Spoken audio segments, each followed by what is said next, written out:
come to the transport of carbon dioxide in blood. हमारे पास carbon dioxide की transport के होते हैं 3 तरीके. Majority of the carbon dioxide travels or is transported as the bicarbonate ion. Bicarbonate ion भी कह सकते हो, हाइड्रोजन कार्बोनेट आयन भी कह सकते हो, बट यूजुअली इसका जो कॉमन या most used terminology in your syllabus है दैट्स बाइकार्बोनेट आयन. कैसे बाइकार्बोनेट आयन की फॉर्म में वो ट्रैवल करता है, हम उसकी पूरी साइंस अभी समझेंगे. ठीक है.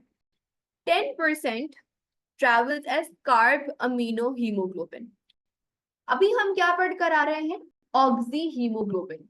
यू कैन से अच्छा ऑक्सी हीमोग्लोबिन है यानी ऑक्सीजन हीमोग्लोबिन से बाइंड की तो हमारे पास ऑक्सी हीमोग्लोबिन बन गया. तो कार्बन डाइऑक्साइड अगर हीमोग्लोबिन से बाइंड करी तो कार्बोक्सी हीमोग्लोबिन बनना चाहिए. नो, कार्बोक्सी हीमोग्लोबिन तब बनता है जब कार्बन मोनोऑक्साइड हीमोग्लोबिन के साथ अटैच होती है. क्यों? हमने अभी अंडरस्टैंड किया कि हमारे पास जो ऑक्सीजन है वो कहाँ जाके अटैच हो रही है, वो हमारे हीम ग्रुप पे अटैच हो रही है. करेक्ट. कार्बोक्सी हीमोग्लोबिन तब बनेगी जब हमारे पास कोई carbon containing oxygen molecule haem group से बाइंड करेगा. Carbon dioxide, remember this, will never bind to the haem group. Carbon dioxide haem group से बाइंड नहीं करती है. इस वजह से हम कार्बन डाइऑक्साइड जब हीमोग्लोबिन से अटैच ट्रैवल कर रही होती है उसको कार्बोक्सी हीमोग्लोबिन नहीं बुलाते.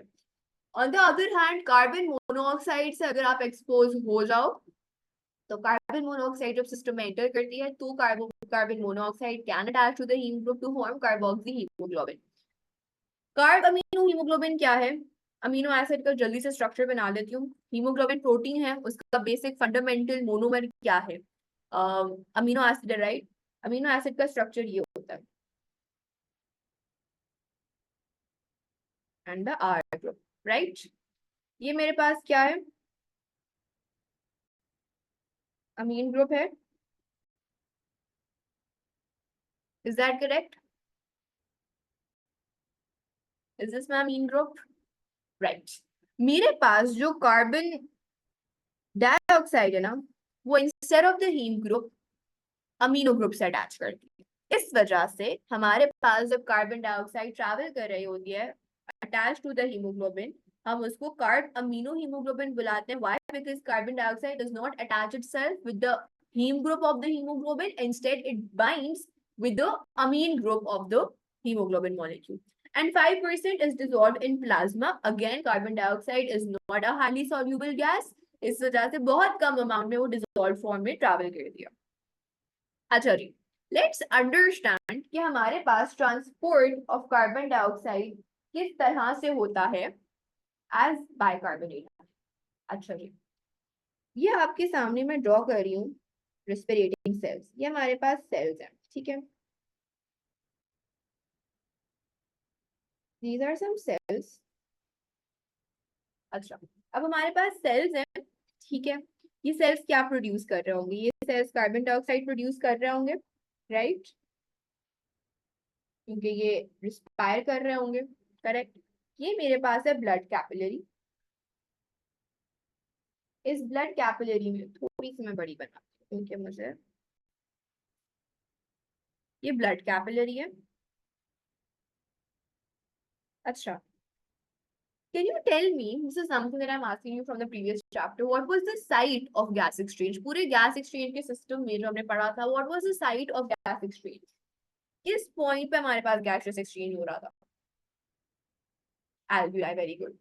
जिस तरह से एयर जब ट्रैकिया, ब्रोंकाई, ब्रोंक्यूल्स इन सब से गुजरती है, बल्कि नोज से एंटर होते होते फेरिंग्स, लेरिंग्स, आपका ट्रैकिया, ब्रोंकाई, ब्रोंक्यूल्स इन सब से गुजरती है, लेकिन कहीं पर गैस एक्सचेंज नहीं हो रहा होता. कहाँ पर हो रहा होता है? एल्व्यूलाई में. सिमिलरली ब्लड आर्टरीज में, ब्लड हार्ट में जो होता है, हार्ट से आर्टरीज में जाता है, आर्टरी से कैपिलरीज, कैपिलरीज से वेन्स. आर्टरीज, हार्ट और वेन, यहाँ पर हमारे पास ऑक्सीजन का एक्सचेंज या न्यूट्रिएंट्स का एक्सचेंज या कार्बन डाइऑक्साइड का एक्सचेंज नहीं होता सेल से. Exchange of nutrients, metabolic waste, gases कहाँ पर हो रहा होता है? ब्लड कैपिलरी में हो रहा होता है. So the site of exchange of the circulatory system is the blood capillary. Is that clear? अच्छा, अब हमारे पास कार्बन डाइऑक्साइड है, ठीक है। ये कार्बन डाइऑक्साइड एंटर हुई हमारे पास, अच्छा ब्लड कैपिलरी में मैं एक आरबीसी बना देती हूँ। This is an RBC. ये थोड़ा सा बाहर निकल रहा है,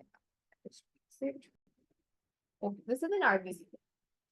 आरबीसी में क्या हुआ, ये कार्बन डाइऑक्साइड जो है वो डिफ्यूज कर गई from the cells into the RBC. अच्छा, आरबीसीज में साइटोप्लाज्म होगा, ऑब्वियसली होगा, क्यों, आरबीसी सेल्स है ना, सेल्स में साइटोप्लाज्म होता है, बिल्कुल होता है। न्यूक्लियस नहीं होगा, माइटोकॉन्ड्रिया नहीं होगा, ऑर्गेन्यूल्स नहीं होंगे, हीमोग्लोबिन होगा और ऑब्वियसली थोड़ा बहुत साइटोप्लाज्म होगा। करेक्ट, साइटोप्लाज्म मेजरली क्या है, साइटोप्लाज्म फ्लूइड है। फ्लूइड है तो उसकी बेस क्या होगी, वाटर होगी। सो होता क्या है, ये कार्बन डाइऑक्साइड एंटर हुई आरबीसीज में, ठीक है, और ये मिक्स करेगी वाटर के साथ। अच्छा, if you remember when you were studying the maturation of RBCs, तो हमने कहा था कि हमारे पास एक एंजाइम होती है आरबीसीज में जिसका नाम होता है carbonic anhydrase, and I said कि कार्बोनिक एनहाइड्रेज का डिटेल में फंक्शन हम लोग आगे चल के पढ़ेंगे, राइट। आरबीसी में वाटर कैसा है, आरबीसी सेल्स हैं, red blood cells, right. RBC अगर सेल्स हैं तो सेल्स में हमारे पास होती हैं तीन चीजें। सेल मेम्ब्रेन होती है, न्यूक्लियस होता है, प्रोटोप्लाज्म होता है। प्रोटोप्लाज्म क्या है, साइटोप्लाज्म एंड और द ऑर्गेन्यूल्स। हमें पता है मेच्योर आरबीसीज में न्यूक्लियस नहीं होता, राइट, तो न्यूक्लियस कैंसिल, न्यूक्लियस नहीं है, ऑर्गेन्यूल्स भी नहीं है, ऑर्गेन्यूल्स कैंसिल। सेल मेम्ब्रेन और साइटोप्लाज्म रहेगा आरबीसीज में, is that correct? Correct. Cytoplasm क्या है, साइटोप्लाज्म फ्लूइड है, क्लियर, फ्लूइड है, जेल लाइक है। कोई भी फ्लूइड फ्लूइड तब होगा जब उसके कहीं ना कहीं कॉम्पोजिशन में थोड़ा बहुत वाटर प्रेजेंट होगा, राइट। और कोई भी लिविंग सेल क्या वाटर के बगैर सरवाइव कर सकता है, डिहाइड्रेट होके मर नहीं जाएगा। So every cell has some quantity of water inside it, सही है। Is that, does that answer your question then? Correct.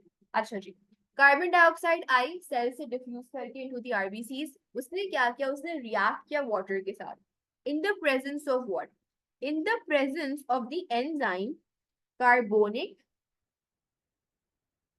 And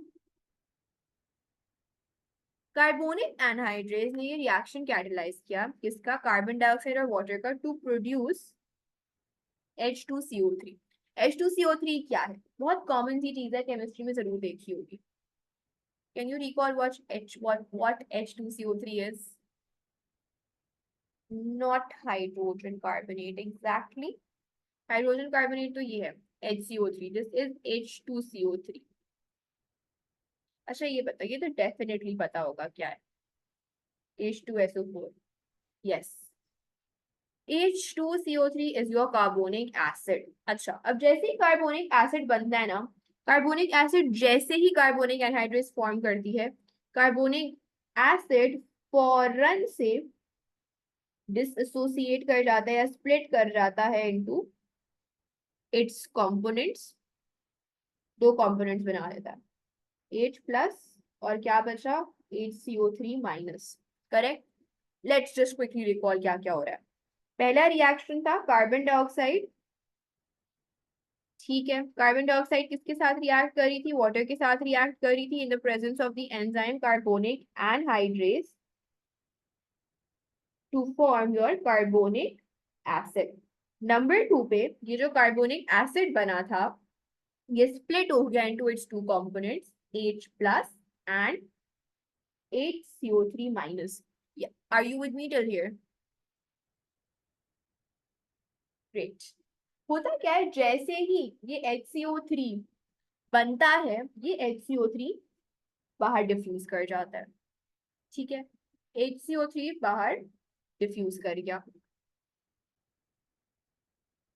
diffuses.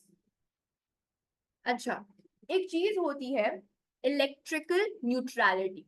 Electrical neutrality का मतलब ये है कि मेरे पास इलेक्ट्रिकली एक चीज न्यूट्रल है, यानी जितने पॉजिटिव्स हैं उतने नेगेटिव्स हैं।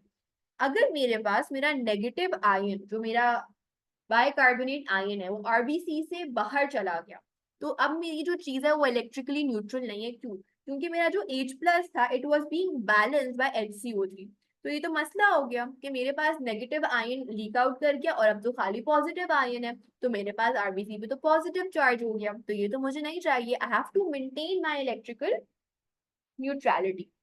सो to balance the loss of the negative charge, हमारे पास, आपने सुना होगा, बॉडी में इलेक्ट्रोलाइट्स होते हैं। इलेक्ट्रोलाइट्स इजियर टर्म्स में नमकियात। हम अक्सर कहते हैं ना, किसी की शुगर कम हो रहा है या किसी का, क्या कहते हैं, कुछ ओआरएस पिला दो, नमकियात की कमी हो गई है, सॉल्ट की कमी हो गई है। So to balance the salt and the glucose loss, let's give that person some electrolytes. ये सुना है? बहुत कॉमन सी चीज है, कहीं कभी डिहाइड्रेशन हो जाए तो ओआरएस पिला दो, राइट? तो इलेक्ट्रोलाइट्स क्या होते हैं? इलेक्ट्रोलाइट्स हमारे पास बेसिकली आयंस होते हैं। क्लोराइड आयन होता है, कैल्शियम आयन होता है हमारी बॉडी में, इसी तरह से डिफरेंट डिफरेंट, सोडियम आयन होता है, कैल्शियम आयन होता है, डिफरेंट इलेक्ट्रोलाइट्स होता है। तो हमारे पास क्लोराइड आयन प्रेजेंट होता है। क्लोराइड हमें पता है क्या आयन है। So to balance the loss of the negative bicarbonate ion, the chloride ion enters into the RBCs, और इस फिनोमेना को हम कहते हैं chloride shift. When the chloride ion enters or shifts inside the RBCs, उस phenomena को हम क्या कहते हैं? क्लोराइड शिफ्ट कहते हैं। क्लोराइड शिफ्ट क्यों होता है? To restore the electrical neutrality. Is this clear so far? अच्छा, अब सवाल ये है कि मेरे पास हाइड्रोजन आयन है, इसका क्या? अच्छा, हमारे पास जो हाइड्रोजन आयन है ना, ये हमारे पास क्या करता है? ये हमारे पास बेसिकली, यू रिमेम्बर, हमने ऑक्सी हीमोग्लोबिन बनाया हुआ था, right? This was our oxy haemoglobin का फॉर्मूला, HbO8, करेक्ट? हमारे पास जो हीमोग्लोबिन का मॉलिक्यूल है ना, it is more strongly attracted और it has a stronger affinity towards the hydrogen atom. ठीक है, टुवर्ड्स द हाइड्रोजन आयन कह लो, हाइड्रोजन एटम कह लो। तो जब वो देखेगा, अच्छा आरबीसी में ही मेरा वो होगा ना, क्या कहते हैं, यहीं कहीं मेरा ऑक्सी हीमोग्लोबिन होगा, करेक्ट? जैसे ही मेरे पास सिस्टम में हाइड्रोजन आयन आ गया, हाइड्रोजन आयन कैसे आया? जब मेरे पास कार्बन डाइऑक्साइड एंटर हुई आरबीसी में, कार्बन डाइऑक्साइड एंटर हुई और उसने वाटर के साथ कार्बोनिक एसिड बनाया, और वो कार्बोनिक एसिड फॉरन के फॉरन डिसोसिएट हुआ, ब्रेक डाउन हुआ उसका HCO3 और H प्लस में। So can I say that ये जो H प्लस है, इसका reason to formulate in the RBC carbon dioxide की एंट्री है? Is that correct? ये मेरा H प्लस कार्बन डाइऑक्साइड की एंट्री की वजह से बन रहा है आरबीसी में, करेक्ट? अच्छा, ना, हमारे पास एग्जैक्टली exactly सवाल ये पैदा होता है, मैंने कहा था ना कि हम ये अंडरस्टैंड करेंगे कि हमारे पास ऑक्सी हीमोग्लोबिन बना कैसे, कि पहले ऑक्सीजन आती कैसे, और फिर ऑक्सीजन एक दफा आ गई, ऑक्सी हीमोग्लोबिन बन गया, अब वो ऑक्सीजन डिटैच कैसे होगी? एंट्री तो हमें समझ आ गई, लंग्स में हो रही है कि हायर ऑक्सीजन कॉन्सेंट्रेशन है, ज्यादा पार्शियल प्रेशर ऑक्सीजन का, तो वो आके हीमोग्लोबिन से कंबाइन कर गई, लेकिन अब वो डिसोसिएट क्यों करे, राइट? HbO4 नहीं होगा। HbO4 क्यों नहीं होगा? उसकी वजह ये है, लुक एट दिस, इस तरह से हमारे पास ये बन रहा होता है। ऑक्सीजन मॉलिक्यूल में 2 ऑक्सीजन एटम्स होते हैं, राइट? तो अगर 4 ऑक्सीजन मॉलिक्यूल्स हैं तो इन टोटल हमारे पास 8 ऑक्सीजन एटम्स हुए, करेक्ट? तो हमारे पास ऑक्सी हीमोग्लोबिन का मतलब ये 4 molecules of oxygen, but 4 molecules are equal to what? 8 oxygen atoms, ठीक है? अच्छा, now let's quickly see this. इसी डायग्राम को मैं कॉपी पेस्ट करती हूँ, एक सेकेंड, टू अंडरस्टैंड कि मेरे पास ऑक्सीजन अनबाइंड कैसे हो रही है। फिर हमारी पूरी जो पिक्चर है ना, कि ऑक्सीजन और कार्बन डाइऑक्साइड का ट्रांसपोर्ट हो कैसे रहा होता है, वो आपको क्लियर होगी। इसको थोड़ा सा बड़ा कर देती हूँ।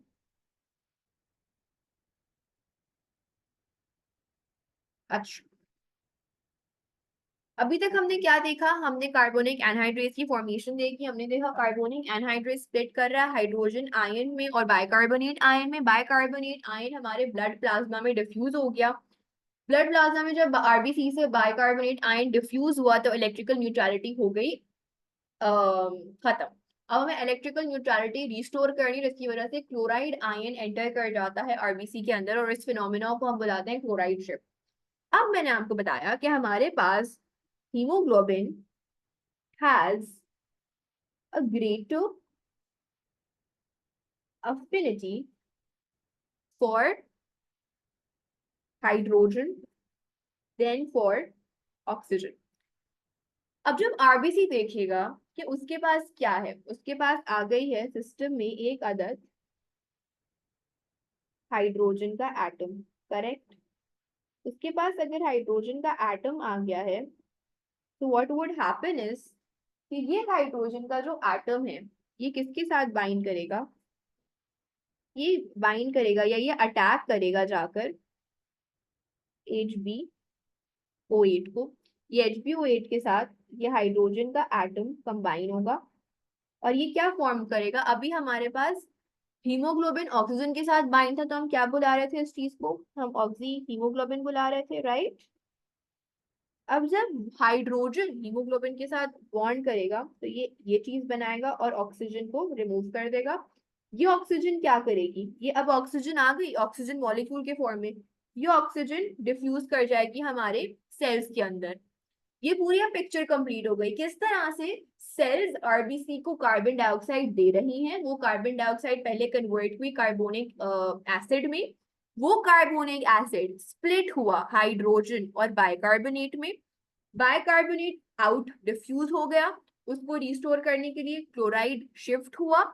अब जो हाइड्रोजन आयन अंदर बचा है उसको किससे कंबाइन करेगा या वो किसको अटैक करेगा, वो अटैक करेगा ऑक्सी हीमोग्लोबिन को।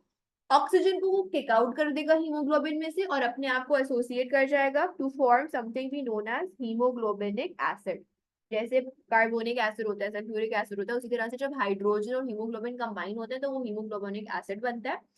हीमोग्लोबिनिक एसिड बना, ऑक्सीजन किक आउट हो गई, ऑक्सीजन किक आउट होगी कहाँ गई, सेल्स में डिफ्यूज हो गई। ये पूरी एक साइकिल है to end how carbon dioxide enters into the RBCs and how oxygen leaves through the RBCs into the tissue cells. Is this clear so far? Anything that is not clear or you would want me to answer? Okay. अब हमारे पास अगर मैं पूछूं कि diffusion हो रही है, carbon dioxide diffuse कर रही है अंदर, ऑक्सीजन डिफ्यूज हो रही है बाहर, राइट, यही हो रहा है। तो अगर मेरी कार्बन डाइऑक्साइड अंदर डिफ्यूज कर रही है और ऑक्सीजन बाहर डिफ्यूज कर रही है तो इसका मतलब ये है कि अगर मैं जल्दी जल्दी चाहती हूँ कि मेरी कार्बन डाइऑक्साइड ट्रैवल करके आरबीसी के अंदर जाए तो इसका मतलब है मेरे पास हाई कॉन्सेंट्रेशन ग्रेडियंट होना चाहिए या हाई डिफरेंस होना चाहिए। तो मेरी जो कार्बोनिक एनहाइड्रेज एंजाइम है ना, वो क्या करती है, उसका काम ये होता है कि वो जल्दी जल्दी कार्बन डाइऑक्साइड को कन्वर्ट कर दे H2CO3 में। क्योंकि फिर हमारे पास ज्यादा कार्बन डाइऑक्साइड जो है वो अक्यूमुलेट होना शुरू हो जाएगी आरबीसीज में। ज्यादा कार्बन डाइऑक्साइड अगर अक्यूमुलेट होना शुरू हो गई आरबीसीज में तो हमारे पास और कार्बन डाइऑक्साइड अंदर आ नहीं पाएगी। तो carbonic anhydrase has to function very fast very quickly to convert carbon dioxide into carbonic acid ताकि और कार्बन डाइऑक्साइड कॉन्स्टेंटली आती रहे। Is this clear? यस। हमारे पास कार्बन डाइऑक्साइड की कन्वर्जन इनटू कार्बोनिक एसिड जल्दी होनी चाहिए सो दैट हमारे पास और कार्बन डाइऑक्साइड इनकमिंग आती रहे। क्लियर?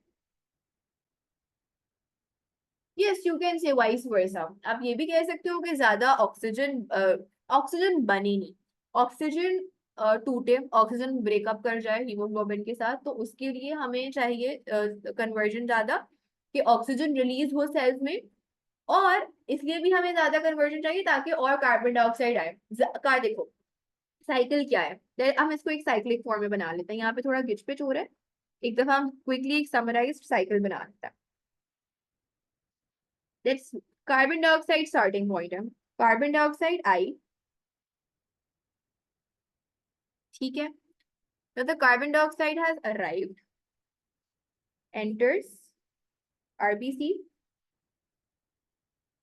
जैसे ही carbon dioxide enters into RBCs, it reacts, it reacts with water in the presence of carbonic anhydrase into H2CO3. Then this H2CO3 breaks up into H plus and HCO3 minus. HCO3, which is your bicarbonate ion, diffuses out of RBC. Chloride ion diffuses in the RBC. और इस phenomena को हम क्या बुला रहे हैं? इस phenomena को हम बुलाते हैं chloride shift. H plus combines with oxyhemoglobin to remove the oxygen and replaces the oxygen to form hemoglobinic acid.